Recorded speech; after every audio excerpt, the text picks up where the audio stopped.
안녕하세요. 매일 새로운 사연을 전하는 읽어주는 사연 라디오입니다. 구독과 좋아요, 많은 공유 부탁드립니다. 오늘의 사연 시작하겠습니다. 안녕하세요. 30대 이혼한 여성입니다. 드디어 2023년 새해가 밝았네요.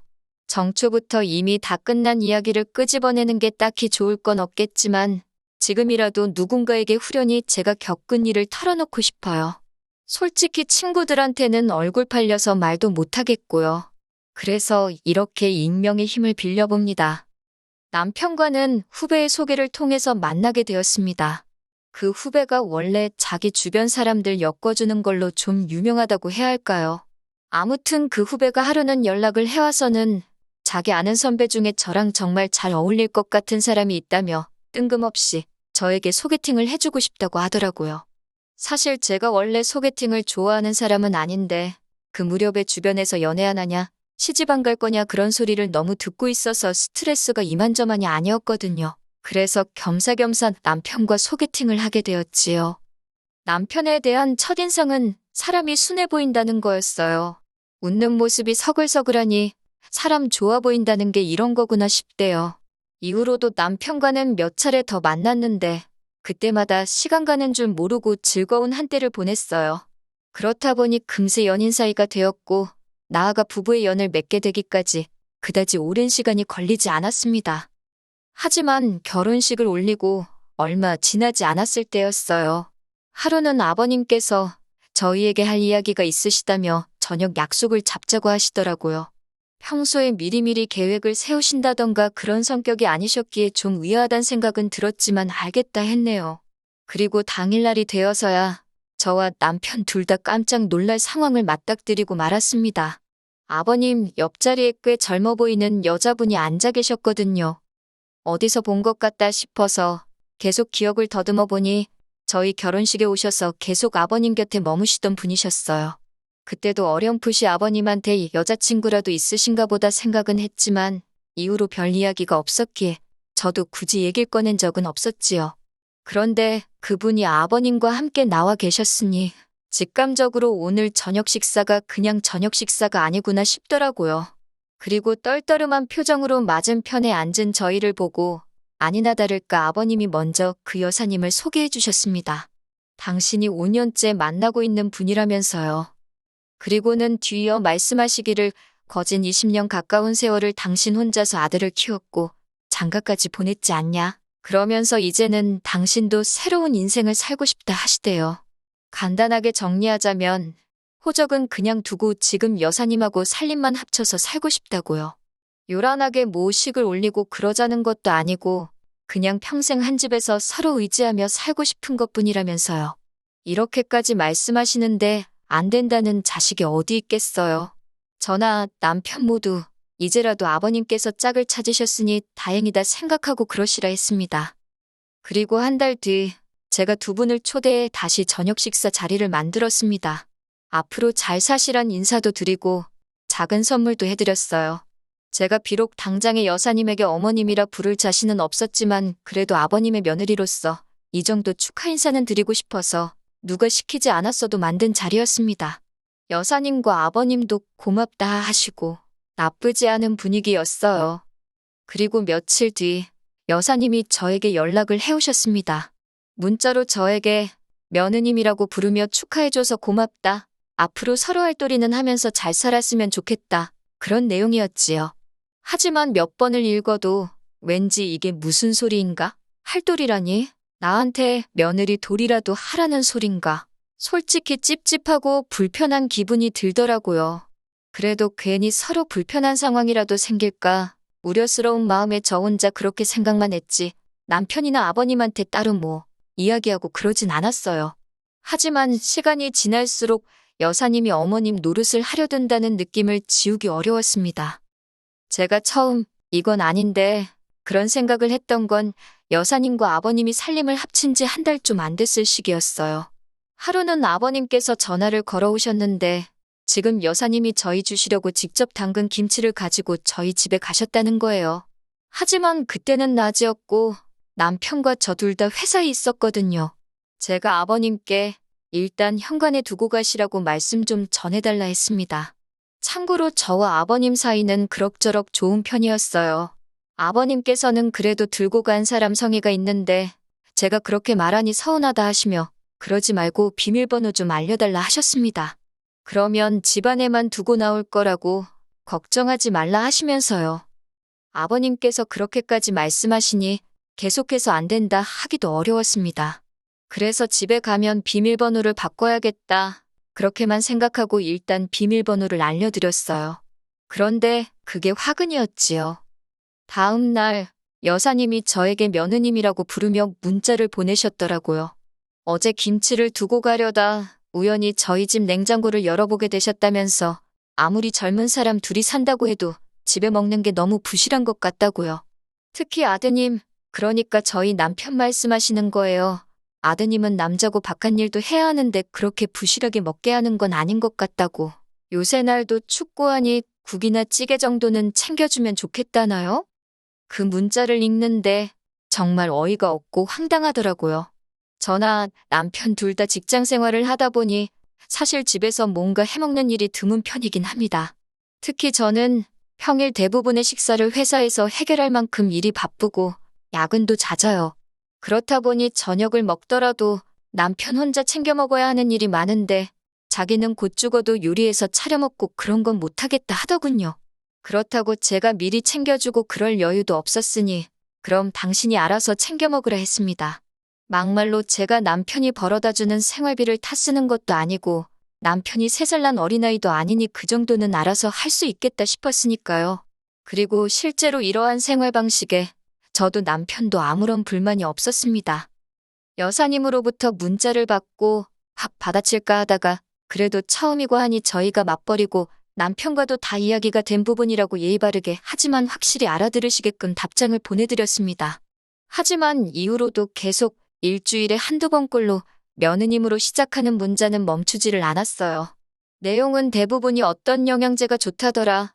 아드님 좀 챙겨줘라. 저번에 보니 아드님 입고 있던 옷이 낡았더라. 옷 좀 사줘라. 전부 다 남편한테 이렇게 해줘라 저렇게 해줘라. 그런 식의 내용들이었네요.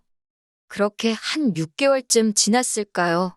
견디다 못한 제가 남편에게 여사님이 사사건건 별의별 걸 다 간섭하셔서 지친다. 너무 피곤하다고 털어놓았습니다. 그러자 남편은 오히려 여사님이 당신이랑 친해지고 싶어서 그런 것 같다며 제가 먼저 살갑게 어머님 하고 연락도 드리고 그래보라더군요.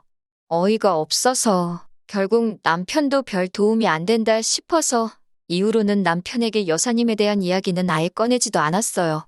그때그때 상황에 맞춰 제가 능글능글하게 넘기기도 하고 앞에선 알겠다 하고 뒤에선 그냥 제 멋대로 하고 그런 식으로 버텨냈다고 할까요? 하지만 그런 여사님과 제 사이는 결국 틀어지고 말았습니다. 상황의 결정적인 시작은 바로 여사님의 임신이었어요.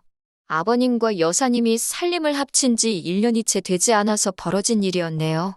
솔직히 여사님은 40대 중반이었지만 아버님은 거의 60을 바라보고 계셨기에 임신이라던가 그런 걱정은 하지 않았었거든요.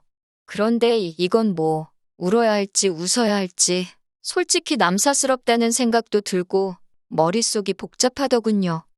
하지만 여사님의 임신 자체가 문제가 아니었습니다. 문제는 임신 이후로 달라진 여사님의 태도에 있었지요. 태어날 아이의 출생신고도 그렇고 여러 가지의 편의를 위하여 아버님은 여사님과 혼인신고를 하셨습니다. 솔직히 혼인신고 자체도 저나 남편에게는 부담스러운 일이었어요. 그런데 더 부담스럽고 불편했던 건 여사님이 어머님이라 불리기를 원하셨다는 거예요. 당신은 어머님으로 그리고 앞으로 태어날 아이는 아가씨든 도련님이든 맞는 호칭으로 불러달라 하시대요. 제가 이상한 건지 남편을 낳아주신 분도 키워주신 분도 아닌데 어머님 소리라니 가당치도 않다고 느꼈고 그것도 부족해서 아가씨는 뭐고 도련님은 뭔지 여러 가지로 껄끄럽고 그렇더라고요. 하지만 여사님의 요구는 거기서 끝이 아니었습니다. 여사님이 임신을 하고 얼마 지나지 않아 저는 저대로 회사를 관둬야만 했어요. 남편이나 저 역시 아이를 가지려고 준비를 하면서 제가 건강검진을 받게 되었는데 뜻하지 않은 소식을 듣게 되었거든요. 면역력이 떨어져 있는 것도 문제였고 무엇보다도 갑상선 쪽에 이상이 보여서 당분간 무조건적인 안정을 취하라는 의사의 소견이 있었습니다. 잘 다니던 회사를 갑자기 관두려니 아쉽기는 했지만 앞으로 갖게 될 우리 아이를 위해서라도 쉬어가는 편이 좋겠다 싶어 어려운 결정을 내렸네요. 그런데 제가 직장을 관뒀다는 소식을 들은 여사님과 아버님께서 뜬금없이 학가를 요구해 오셨습니다. 말이 좋아 합까지 같이 살면서 여사님 뒤치다꺼리를 해달라는 속셈이셨지요. 저는 무조건 싫다고 못한다 했습니다. 그랬더니 여사님이 한다는 소리가 자기가 진짜 시어머니였어도 이렇게 나왔겠냐면서 이게 다 제가 당신을 무시해서 그렇다는 거예요. 제가 억지 쓰지 마시라고 제 건강도 안 좋아서 다니던 회사도 관둔 마당에 제가 지금 무슨 정신으로 여사님 임신수발을 들겠냐 따지니 급기야 아버님까지 동원해서 저를 천하의 나쁜 액수로 만드시더군요. 아버님께서도 저더러 하시는 말씀이 당신이 여사님과 결혼하면서 별달리 해준 것도 없고 저희 눈치 보느라 금연사포 한 번도 못 씌워줬다면서 자기 입장을 봐서라도 이번 한 번만 제가 여사님 좀 챙겨드리면 안 되겠냐입니다. 아버님이 못 해주신 걸 왜 저더러 해주라 하시냐. 저하고 여사님은 솔직히 생판남남이다. 부담스럽다. 저도 도망가지 않고 제 입장을 밝히며 맞섰습니다. 그랬더니 아버님이 당신한테는 여사님이 제일이지 여사님한테 싸가지가 없으면 며느리고 나발이고 필요 없다시대요. 그래도 이쯤에서 상황이 정리되었다면 솔직히 제가 남편하고 이혼까지는 하지 않았을 거예요. 그런데 제가 하소연한답시고 남편을 붙들고 여사님과 그리고 아버님과 있었던 이야기를 하니 인간이 한다는 소리가 어차피 여사님 뱃속에 있는 애가 태어나면 그게 아가씨건 도련님이건 저보다 윗사람인 건 맞는데 그렇게 생각하면 어쨌든 서열상 저보다 높으니까 그렇게 기분 나쁠 일은 아니지 않냐대요. 제가 황당해서 남편을 쳐다보니 원래 며느리가 그 집안 서열 제일 꼴찌 아니냐면서 여사님에 대해서 그냥 인정하고 받아들이라나요. 아버님이 선택하신 분인데 제가 그분 비위 거슬러서 좋을 게 뭐가 있냐고. 제가 너무 화가 나서 남편더러 당신은 나하고 여사님하고 둘 중 한 명만 골라야 된다면 누구냐고 따지니까 한다는 소리가 여사님은 자기 동생을 낳아주실 분이라며 여사님이나 저나 자기한테는 소중한 가족이래요. 그러면서도 피는 물보다 진하다잖아. 그러는데 그제서야 저도 망치로 뒤통수를 한 대 맞은 듯 느낌이 딱 오더라고요.